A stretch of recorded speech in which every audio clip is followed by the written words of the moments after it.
Bonjour à tous. Je vais vous faire la lecture dans la parole de Dieu qui se trouve dans Apocalypse 7, versets 1 à 8.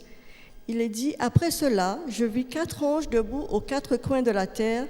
Ils retenaient les 4 vents de la terre afin qu'il ne soufflât point de vent sur la terre, ni sur la mer, ni sur aucun arbre. Et je vis un autre ange qui montait du côté du soleil levant et qui tenait le sceau du Dieu vivant. Il cria d'une voix forte aux 4 anges qu'il avait donné de faire du mal à la terre et à la mer. Et il dit, « Ne faites point de mal à la terre, ni à la mer, ni aux arbres, jusqu'à ce que nous ayons marqué du sceau le front de ces serviteurs de notre Dieu. » Et j'entendis le nombre de ceux qui avaient été marqués du sceau, 144 000 de toutes les tribus des fils d'Israël. De la tribu de Juda, 12 000 marqués du sceau. De la tribu de Ruben, 12 000. De la tribu de Gad, 12 000. De la tribu d'Azar, 12 000. De la tribu de Nephtali, 12 000. De la tribu de Manassé, 12 000. De la tribu de Siméon, 12 000. De la tribu de Lévi, 12 000. De la tribu d'Isaacar, 12 000. De la tribu de Zabulon, 12 000. De la tribu de Joseph, 12 000. De la tribu de Benjamin, 12 000 marqués du sceau. Amen. Que l'Esprit de Dieu nous influence et nous enseigne en ce matin. Amen.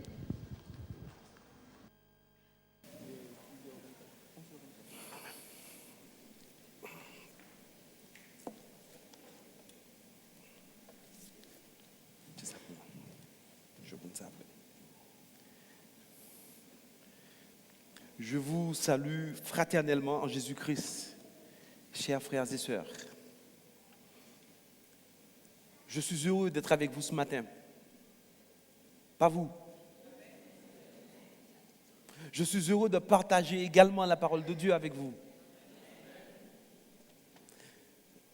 Je veux saluer nos amis qui nous visitent durant cette période estivale. Bienvenue, sentez-vous à l'aise parmi nous. Je salue aussi tous ceux qui nous suivent au travers du net. Mais je veux aussi dire bienvenue à notre Dieu, le Dieu et Père de notre Seigneur Jésus-Christ. Vous savez, chaque sabbat, j'ai la conviction que Dieu descend au milieu de nous.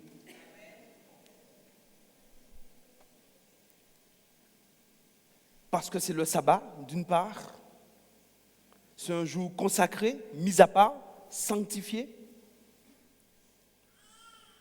Et parce que ce jour-là, Dieu réunit son peuple afin de lui donner une bénédiction collective.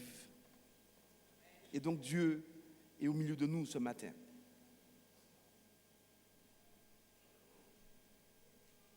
Ce matin, je voulais partager avec vous un texte qui se trouve au chapitre 7 du livre de la Révélation, de l'Apocalypse. Mon souhait, c'est que, au cours de ce message, c'est que l'Esprit de Dieu puisse agir dans nos cœurs, qu'il puisse nous parler, qu'il puisse nous révéler quelle est sa volonté à notre égard, quel est le plan qu'il a pour nous, mais ce qu'il a aussi à changer en nous. Et donc, au travers de ce message, de ce chapitre 7 de l'Apocalypse, je vais essayer de m'attarder sur le caractère des 144 000. Alors, vous savez, je ne vais pas m'attarder sur le nombre 144 000. Mais je n'ignore pas que, aujourd'hui, au sein de l'Église adventiste, beaucoup se posent des questions, d'autres remettent en cause la position officielle de l'Église. D'autres pensent que ce chiffre, le nombre 144 000, c'est un chiffre précis, un nombre littéral. Mais ce n'est pas la position de l'Église adventiste. Ce n'est pas la position officielle. Tout d'abord parce que, au niveau de l'exégèse d'un texte, on n'a pas le droit. L'exégèse, c'est l'étude d'un texte en profondeur.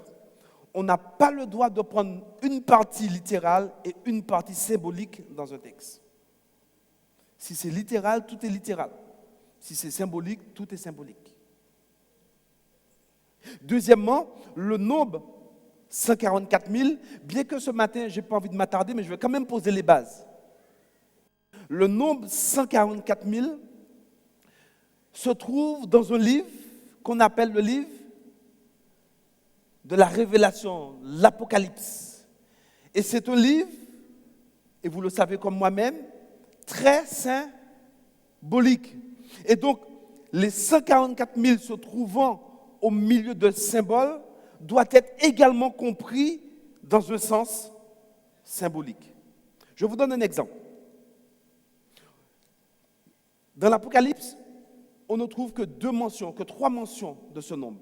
Le chapitre 12, le chapitre 14 et le chapitre 7. Par exemple, prenons le chapitre 14 qui parle des 144 000.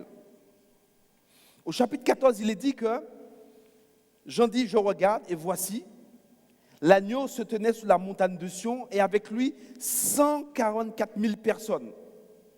Et au verset 4, Jean va décrire, il va dire, les 144 000, ce sont ceux qui ne se sont pas souillés avec des femmes, car ils sont vierges. Ils suivent l'agneau partout où il va. Ils ont été rachetés d'entre les hommes comme des prémices pour Dieu. Et dans leur bouche, il ne s'est point trouvé de mensonge, car ils sont irréprochables.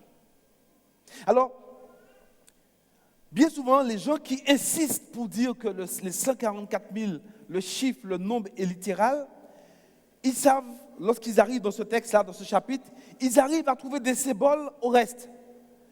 Alors, ils comprennent très bien que l'agneau, ici, c'est Jésus-Christ, n'est-ce pas? Mais est-ce que Jésus, en réalité, c'est un agneau? C'est bien un symbole, nous sommes d'accord. Il est dit, par exemple, que les 54 000, eh bien voilà, ils n'ont pas connu de femme. Alors, s'il fallait prendre ce chiffre littéral, mesdames, je me pose une question pour vous, vous n'avez pas votre place dedans. Puisque ce sont forcément des hommes qui n'ont pas connu de femme. Ils sont vierges.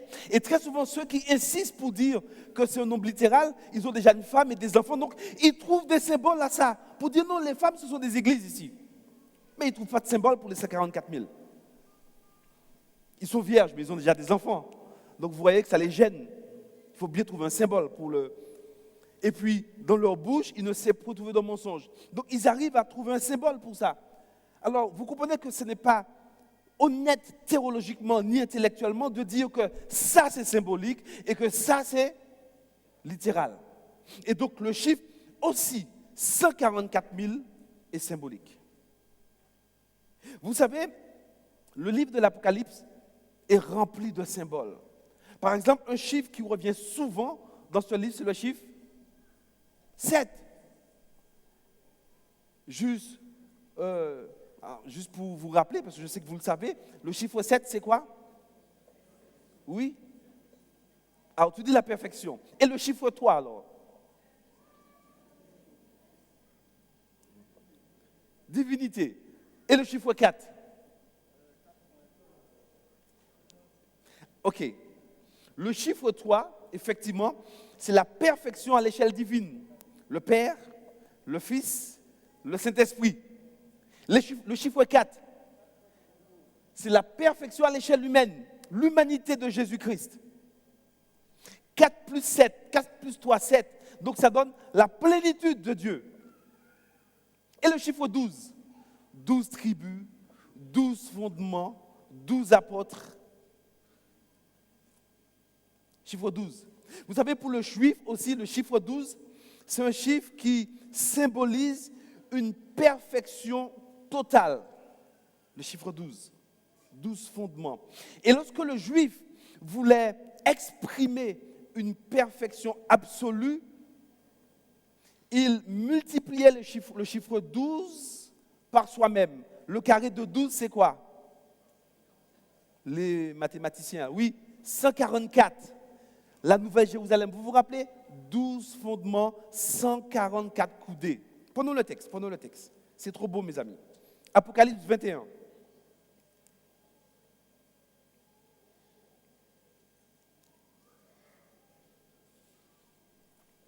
Apocalypse 21. Déjà au verset 16, à la fin du verset 16, enfin on peut lire au verset 16, la ville avait la forme d'un carré, sa longueur était égale à sa largeur, il mesura la ville avec le roseau et trouva combien? 12 000 stades. La longueur et la largeur et la hauteur en étaient égales. Il mesura la muraille et trouva combien? 144 coudées, un carré, un cube. La nouvelle Jérusalem a la forme d'un cube, d'un carré. Vous savez qu'un cube, un carré, c'est une masse ou encore qui est quasi impossible à bouger parce que son centre de gravité se trouve exactement au milieu. Donc ici, Jean encore emploie un symbole pour nous dire que la nouvelle Jérusalem sera inébranlable. Inébranlable. Tandis qu'au chapitre 18, Babylone tombe. Vous avez vu ça? Elle est tombée, Babylone la grande.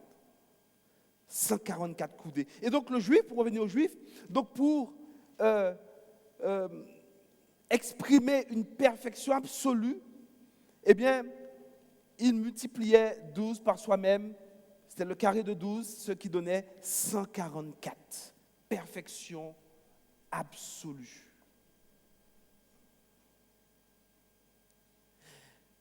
Le juif, lorsqu'il voulait aussi exprimer une multitude, il employait souvent le chiffre 1000.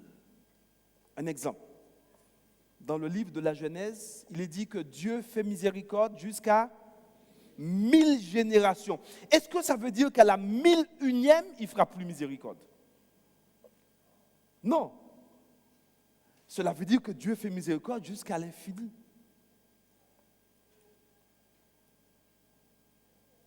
Et quand vous lisez bien la littérature juive, hébraïque, vous allez vous rendre compte que le juif, effectivement, utilise beaucoup le chiffre 1000. Par exemple, Pierre va dire, un jour est comme 1000 ans pour Dieu et 1000 ans est comme un jour. Donc le chiffre 1000 symbolise une multitude. 144 000 est là pour nous montrer que c'est une multitude. Ce n'est pas un chiffre précis, littéral, mais Dieu veut nous montrer que c'est une multitude de gens sauvés en Jésus-Christ. Vous savez, mes amis, que les écrivains de la Bible, ils ont rédigé la Bible dans leur culture, dans leur littérature. Vous savez ça, je ne vous apprends rien. La Bible dit que l'homme est inspiré, mais l'inspiration n'est pas mécanique. Dieu ne donne pas les mots. Dieu laisse le soin à l'homme d'exprimer ce que Dieu lui donne avec son langage, sa littérature. Et donc, se trouvons ici dans le livre de l'Apocalypse. Qui a écrit le livre de l'Apocalypse? C'est Jean. Qui était Jean?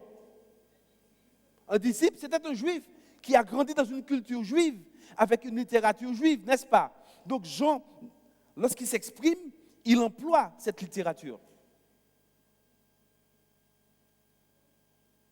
Donc ça, c'était juste pour tous ceux qui se battent pour dire, mais non, c'est littéral, c'est 144 000 personnes, mais non, le texte est simplement là pour nous dire, le juif Jean, qui convertit, qui a accepté Jésus, est en train de nous dire que ce chiffre, c'est un chiffre symbolique qui symbolise une multitude. D'ailleurs, si on examine bien le chapitre 7, vous allez comprendre vite fait qu'au départ, Jean, il entend 144 000, il ne voit pas, et ce n'est qu'au verset 9, lorsqu'il regarde, il voit une grande foule.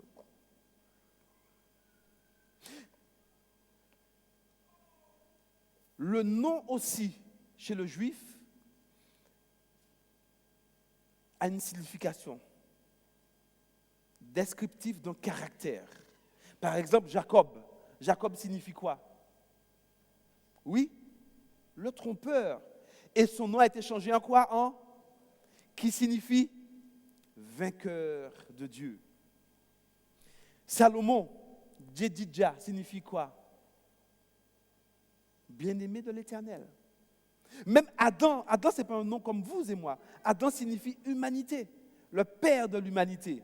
Et donc, un nom, pour le juif, dans sa littérature, reflète un caractère.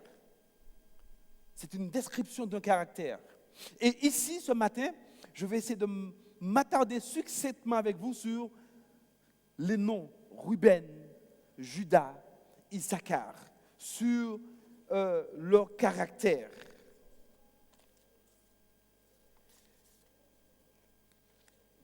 Alors, rentrons tout de suite dans le vif du sujet. Après avoir posé les bases, rentrons tout de suite dans le sujet. Le texte nous dit ici que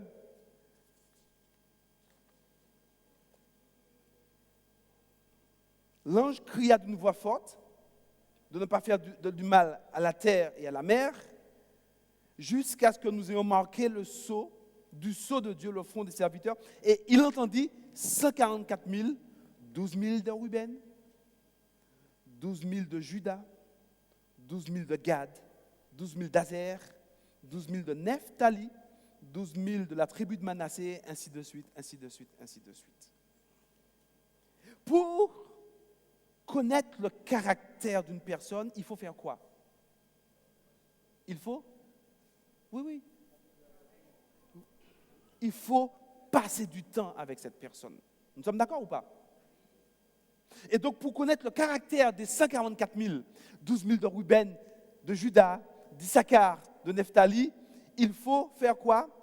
Passer du temps aussi dans votre Bible. Et je vous invite à le faire chez vous. Ce matin, je vais juste vous donner succinctement quelques descriptifs de caractère.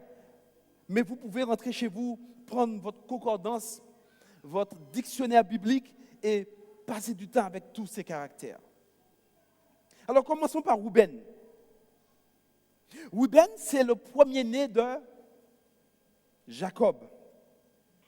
Vous vous rappelez dans le livre de la Genèse, Ruben, c'est celui qui, alors que son père vient de subir la mort de sa femme préférée, Rachel, son père s'éloigne un peu de ses femmes, de ses concubines.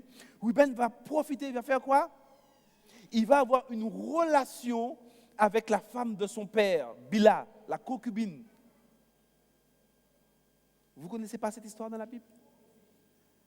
Oui, dans Genèse, bien sûr. Donc, Ruben, lorsque vous étudiez ce type de caractère, même de la tribu de Ruben, vous allez vous rendre compte que c'est le type de personnage, c'est le type de caractère, comment je veux qualifier ça, avec un caractère, avec une immoralité sexuelle, immorale. Il en profite pendant que son père n'est pas là, et il fait quoi? Il a une relation amoureuse avec la femme de son père. Mais Ruben aussi a un autre caractère dans la Bible. Rappelez-vous, lorsque ses frères ont voulu tuer Joseph, qu'est-ce qu'il va faire? Il va dire non, ne faites pas du mal à l'enfant. Et puis, il va trouver une stratégie. Il va dire, mais on va le mettre dans la citerne. Et le texte va dire qu'il dit ça parce qu'il avait envie de le délivrer. C'est le type de personne qui sait ce qu'il faut faire, qui sait le bien qu'il faut faire, mais qui n'a pas le courage de le faire. Il n'a pas de force de caractère. Non seulement c'est quelqu'un qui est immoral sexuellement, mais lorsqu'il faut faire le bien alors qu'il sait qu'il faut le faire, il n'a pas le courage de le faire. Et pourtant, Ruben fait partie des 144 000. N'est-ce pas? Cela veut dire que Ruben, malgré son caractère défaillant, sait se remettre en question, sait demander le pardon, réclamer le pardon au nom de Jésus-Christ, réclamer le sang de Jésus, et qu'en réclamant le sang de Jésus, Dieu lui donne son esprit qui agit dans sa vie et qui le change et qui le transforme. Dieu lui revêt de sa robe de justice.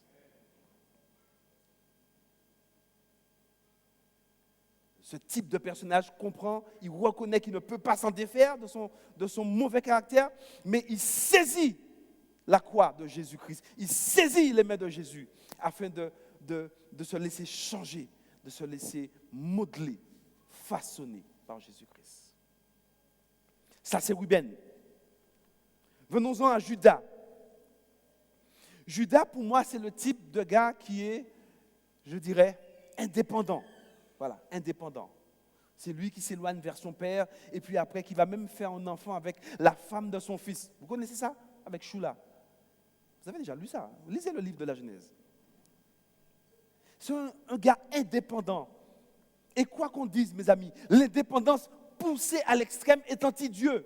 C'est parce que Adam et Ève voulaient être indépendants qu'ils ont décidé d'obéir aux suggestions de l'ennemi, ce qui donne notre histoire aujourd'hui. N'est-ce pas vrai? Ça, c'est le type de caractère de Judas, indépendant. Issachar, je ne veux pas prendre forcément dans l'ordre, mais je vais essayer d'aller vite, il est midi moins le quart. Issachar, c'est, je dirais, le type de gars qui se cache derrière un raisonnement pour ne pas mouiller la chemise, pour ne pas prendre position. C'est le type de gars qui est, je dirais, complaisant. C'est-à-dire que ce gars-là dans un comité où ça va mal dans le comité, mes frères et sœurs, calmez-vous, ça va bien se passer. Ou Jésus revient, alléluia. Jésus ne revient pas, gloire à Dieu. L'église progresse, amen. L'église ne progresse pas, tant mieux. Il se cache derrière un raisonnement pour ne pas prendre position. Et pourtant, Issachar fait partie des 144 000. Est-ce que c'est vrai ou c'est pas vrai ce que je dis là? Prenez le temps de côtoyer ces caractères chez vous, vous allez voir. Joseph, je dirais, c'est le type de caractère qui est ferme dans les principes, mais qui a une petite pointe d'orgueil, d'arrogance. Parce que Dieu lui donne un songe, bien sûr, le songe vient de Dieu, et vous pouvez, ce que je vous dis là, lisez ce qu'il a dit à ce sujet, hein. Eh bien, il va le raconter de telle sorte que ça va susciter quoi? La jalousie chez ses frères. Bien sûr, son père ne va pas arranger les choses également. Voilà. J'ai vu les 12 étoiles qui se sont agenouillées devant moi, et même la lune et son père m'a dit, mais ça veut dire quoi? Moi aussi, je vais m'agenouiller devant toi.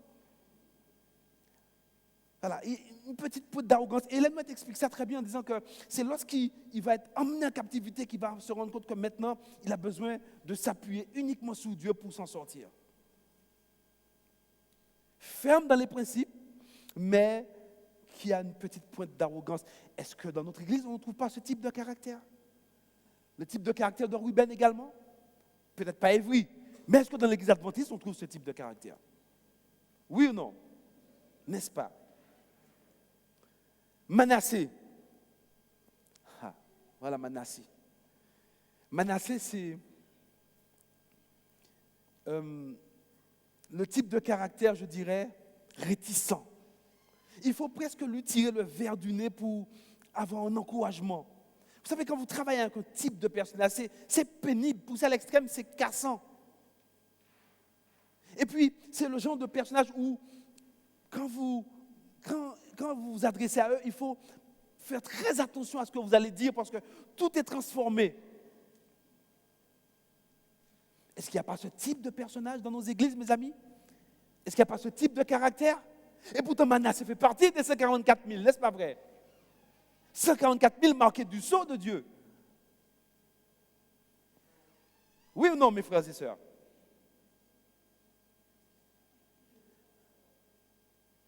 Oui, on l'a dit, mais je vais le répéter tout à l'heure. Aser, c'est le type de personnage qui me fait rire. C'est le caractère très à cheval, très pointilleux. C'est celui qui est capable de sortir dans les rangs pendant que le pasteur monte sous la chaire parce qu'ils ont vu la cravate de travers et puis juste pour arranger la cravate du pasteur. Il n'y a pas ce type de personnage. C'est ce type de personne qui, après avoir reçu le pasteur en visite, eh bien, va prendre le soin de remettre le fauteuil à sa place. Tout doit être à sa place, comme ça. Ou pendant que vous parlez avec eux, mais ils ont vu quelque chose. Voilà, c'est très à cheval. À la longue, c'est fastidieux, c'est cassant, c'est poussé à l'extrême. C'est bien ça, il faut être pointilleux. Mais quand c'est poussé à l'extrême, c'est fatigant. Maniaque. Et pourtant, Aser fait partie des 144 000. Ainsi de suite, je vais parler de Siméon et Lévi. Alors, Siméon, lui, c'est un caractère violent. Lévi aussi. Est-ce que vous vous rappelez, lorsque Dina a été violée? Vous vous rappelez de ça, de cette histoire dans la Bible? Qu'est-ce qu'ils vont mettre en place comme stratégie, Siméon et Lévi? Ils vont dire, voilà, ok, d'accord, vous avez fait ça à notre sœur Dina. Déjà, quand vous lisez le texte, Dina n'a même pas le droit à la parole, c'est eux qui décident, parce qu'ils ont besoin d'exprimer leur violence. Il y a une manifestation, donc ils en profitent de faire la manifestation pour casser. Et puis qu'est-ce qui va se passer? Ils vont dire, d'accord, dans ce cas-là, vous allez tous vous circoncire. Et donc, bien sûr, le peuple voulant recevoir le pardon, dans cette dynamique de réconciliation, accepte. Et pendant que les hommes sont affaiblis, puisque après avoir circoncis des gens au bout d'une journée, qu'est-ce qu'ils vont faire? Le texte dit, ils vont passer, alors que les hommes sont affaiblis, ils vont tous les tuer. Mais ils vont faire plus que ça. Le texte, Jacob, lorsqu'il donne sa bénédiction au chapitre 49, va rajouter quelque chose de Siméon et de Lévi. Alors je vais prendre avec vous Genèse 49. De sa bénédiction, en parlant d'eux, Jacob va dire quelque chose que... Verset 5, il va dire, Siméon et Lévi. Donc Jacob donne ses bénédictions sur chacun de ses fils. Siméon et Lévi sont frères. Leurs glaives sont des instruments de violence. Que mon âme n'entre point dans leur conciliabule. Que mon esprit ne s'unisse point à leurs assemblées. Car dans leur colère, ils ont tué des hommes. Et dans leur méchanceté, ils ont coupé quoi? Les jarrets des taureaux. C'est du sadisme, ça. Non seulement ils ont tué les hommes, mais ils ont coupé les jarrets. Est-ce qu'il n'y a pas de la violence en nous? Pourquoi croyez-vous nous aimons voir les films violents? Vous savez, ça commence depuis tout petit. Hein? Je me rappelle lorsque j'étais petit, on prenait du plaisir à attraper les lézards. Déjà, on commençait par leur casser la queue, parce que ça bouge après. Et puis, on les enterrait vivants. Ce n'est pas du sadisme, ça, ce n'est pas de la violence. Lorsque vous attrapiez une mouche où on arrachait une patte par une patte et on arrachait les ailes et puis il est comme ça, comment vous appelez ça, mes amis? Ce n'est pas du sadisme, ça? Est-ce qu'il n'y a pas ce type de caractère dans l'Église? Mais bien sûr, il y a ce type de caractère. Et pourtant, il fait partie des 144 000. Ce type de caractère, à un moment donné, reconnaît ses faiblesses et va à Jésus-Christ et réclame le changement au nom de Jésus.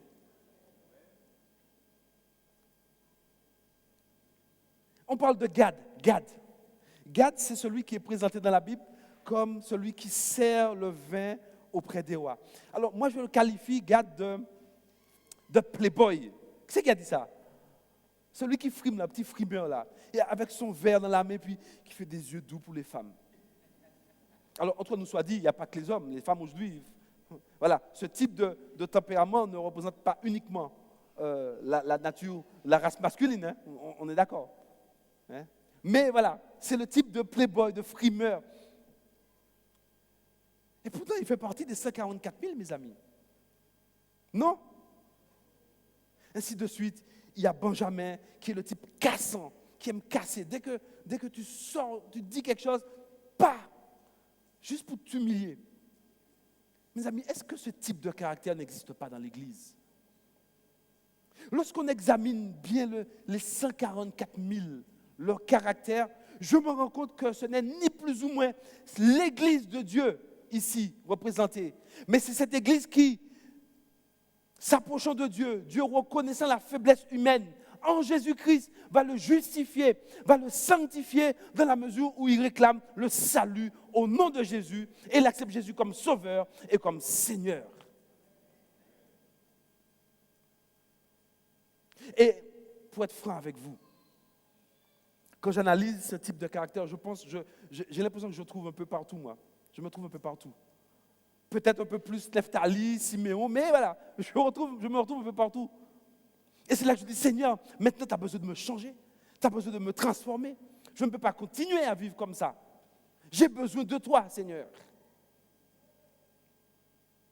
Et si vous avez remarqué dans ce chapitre, tous ceux qui prennent le temps de décortiquer le nom pour dire que c'est littéral, il manque 2 tribus dans ce chapitre. Oui, j'ai entendu qui? Non pas Manassé, Ephraïm et qui? Dan. Ephraïm et Dan. Et vous savez pourquoi ces deux ne font pas partie des 144 000? Parce que ces deux-là, ils ont ce qu'on appelle un caractère que moi je qualifie de caractère mortel. Je vais vous montrer déjà pour Dan. Prenons la bénédiction de Jacob pour Dan. Dan au Genèse chapitre 49. Ce type de caractère est mortel. C'est le type de personne qui ne veut jamais changer. Alors, Genèse 49. Et Jacob, au verset 16, 17, verset 17, Dan, dit Jacob, regardez bien ce qu'il est dit. Dan sera un serpent sur le chemin, une vipère sur le sentier, mordant les talons du cheval pour que le cavalier tombe par terre à la renverse. C'est celui qui se cache et qui va piquer par derrière. Vous savez, comment allez-vous qualifier ce type de caractère? Oui? Une vraie quoi? Moi, je l'ai qualifié, alors, vous savez, c'est le type de personnage, je dirais, avec un état d'esprit critique, qui critique tout le temps, qui critique sans cesse, qui critique tout le monde. Tout ce qu'on fait n'est jamais bon, c'est jamais comme ça. Qui critique les anciens, qui critique les pasteurs, il critique sa femme, son mari, il critique même ceux qui sont à la retraite. Et ce type de personnes vont se retrouver en enfer, ils sont là encore à critiquer le feu de l'enfer et se poser la question, pourquoi je me trouve ici? Critique sans cesse, constamment, non-stop. Et en critiquant de la sorte, ils sont en train par là de dire que moi je suis meilleur, je ferai mieux que toi. Et donc, dès l'instant où quelqu'un d'autre prend une initiative, ça ne lui convient pas. C'est pas bon, c'est pas ça, c'est jamais comme ça. Et ce type de caractère, Dieu n'en a pas besoin dans le ciel, parce qu'il va se mettre encore à critiquer le paradis. Et donc, il n'a pas sa place dans les 144 000. C'est mortel ce type de caractère, mes amis. Ce type de personnage ne se remet jamais en cause, ne se remet jamais en question.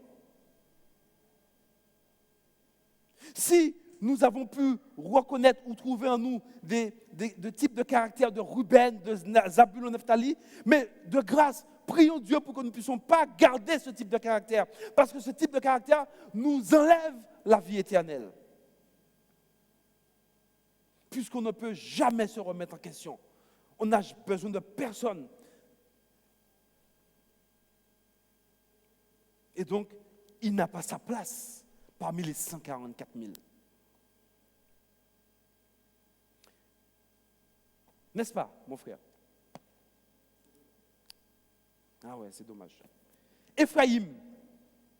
Alors, Éphraïm aussi, il n'a pas sa place parmi les 54 000 parce qu'en fait, c'est le type de gars, je dirais, intellectuel, oui, mais le type de gars qui est arrivé dans la vie, qui a une belle situation, orgueilleux. Qui a dit ça? Tu connais mieux le texte sur moi. Tu connais mieux mon message.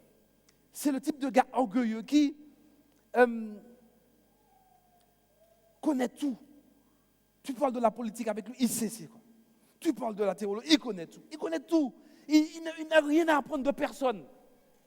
Et comme c'est le type de gars qui a une belle situation, eh bien, il ne va pas manger dans n'importe quel restaurant. Il va même hésiter de passer dans le village où il est né parce que son frère est encore dans l'agriculture. Et lorsqu'il va passer avec sa voiture, sa BM, au vite tété, des lunettes dans les yeux, il va passer vite fait parce que ce n'est pas mon truc ça, mes amis. Le type de gars orgueilleux. Rappelez-vous dans Juges au chapitre 12, vous connaissez cette histoire où la tribu de Galad, emmenée par Jephthé, ils vont avoir une guerre avec les Éphraïmites. Et vous savez, Jephthé, vous savez qu'est-ce qu'il va faire? Il va mettre en place une stratégie pour pouvoir les battre, pour pouvoir les reconnaître. Parce que vous savez, à l'époque, en Israël, il y avait un mot qui prononçait chiboulette. Mais Éphraïm, dans sa superbe, dans son orgueil, ne disait pas chiboulette. C'est trop bas pour lui. Il disait ciboulette. Et donc Jephthé s'est dit, bon, écoutez, ce qu'on va faire, pour les reconnaître, il commence par leur poser la question, êtes-vous des nôtres? Parfois ils disent oui. Mais alors Jephthé va leur dire, dites pour nous chiboulette. Et puis ils vont dire, comme ils sont tellement orgueilleux, ils n'ont même pas envie de sauver leur âme là, ils vont dire ciboulette. Et ils vont tous se faire massacrer comme ça. Parce que voilà, ils sont dans leur orgueil. Ils sont meilleurs que les autres. Mon papa est plus fort que toi. Ça commence dès le tout jeune âge. Ce n'est pas vrai? Vous n'avez jamais dit, mon papa est plus fort que ton papa. Non, ce n'est pas vrai ça, mes amis. Vous savez, il y a un pasteur qui expliquait, juste une petite parenthèse, un jeune homme avec son collègue, et il est en train de dire à son collègue, mon papa est plus fort que ton papa. Et son collègue lui dit, mais c'est pas très sérieux ce que tu dis là, parce que ma maman aussi est plus forte que mon papa.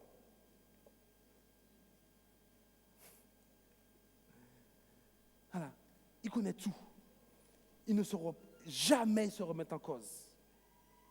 Mes amis, si en examinant, en analysant le caractère des 144 000, bien sûr, nous allons nous rendre compte qu'ils étaient remplis de défauts.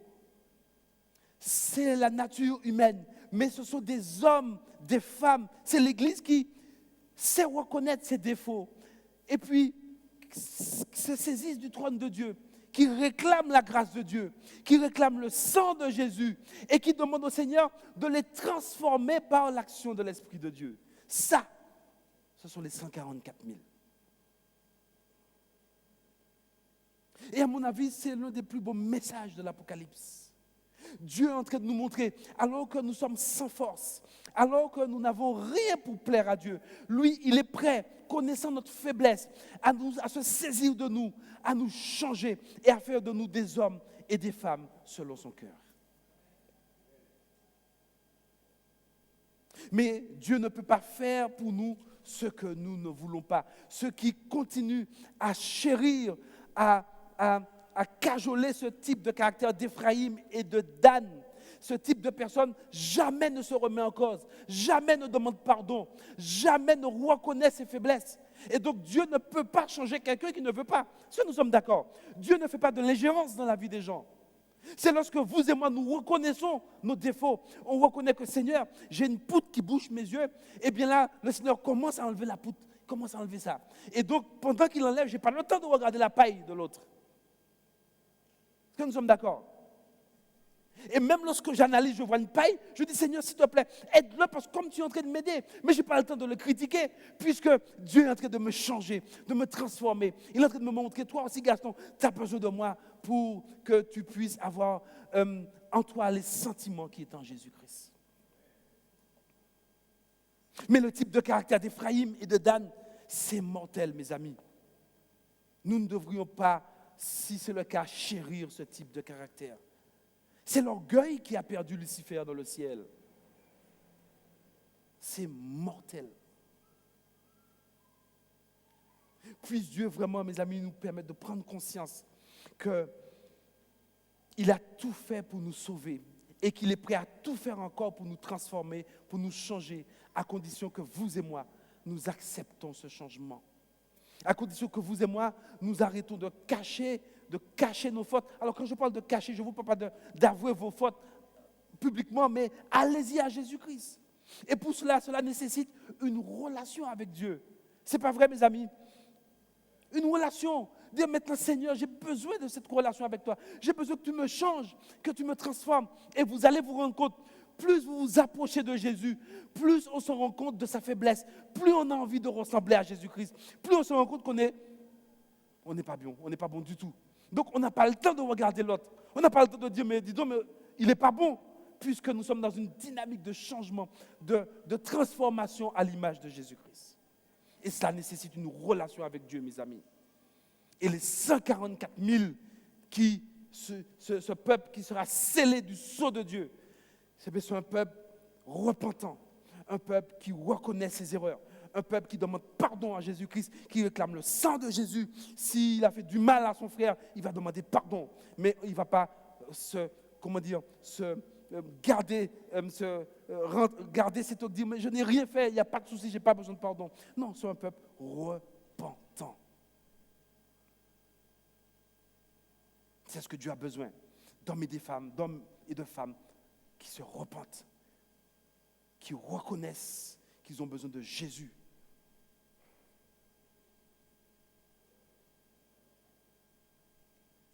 Et nous avons besoin de Jésus, n'est-ce pas, mes amis? Qui n'a pas besoin de Jésus ici? Laissez-moi voir les mains de ceux qui ont besoin de Jésus, mes amis. Qui ont besoin d'être changés, d'être transformés par Jésus. Amen, alléluia. Nous en avons besoin. Et c'est ce que Dieu attend de nous. Et il est temps pour nous maintenant de rentrer, mes amis, dans cette dynamique, n'est-ce pas vrai? Arrêtons de spéculer sur le nombre de 54 000, littéral ou pas. C'est parce que Dieu attend, c'est parce qu'il veut.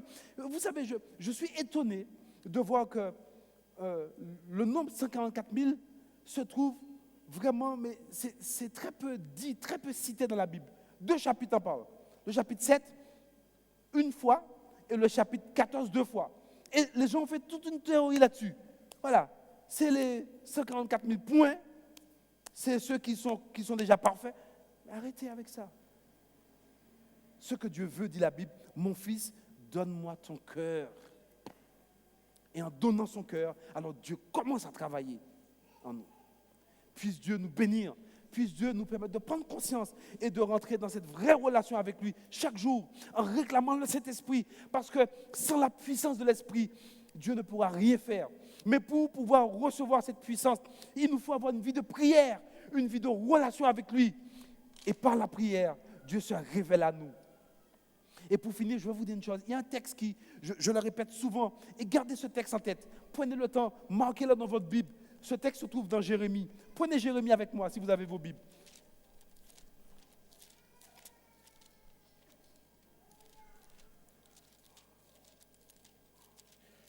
Jérémie chapitre 33. Et puis marquez ce texte.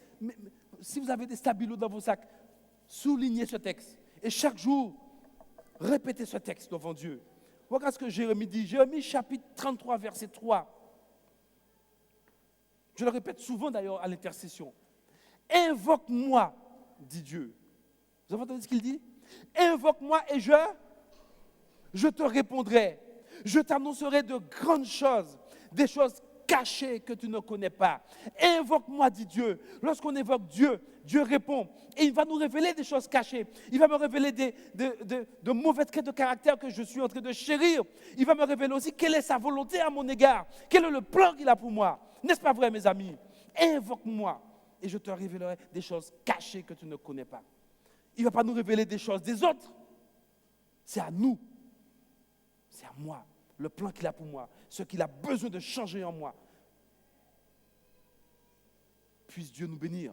Puisse Dieu, vraiment mes amis, puisse nous saisir par son Esprit Saint. Afin qu'enfin l'Église de Dieu puisse retrouver un second souffle. Et qu'enfin, nous puissions vraiment être à l'image du Fils de Dieu, Jésus-Christ. Amen.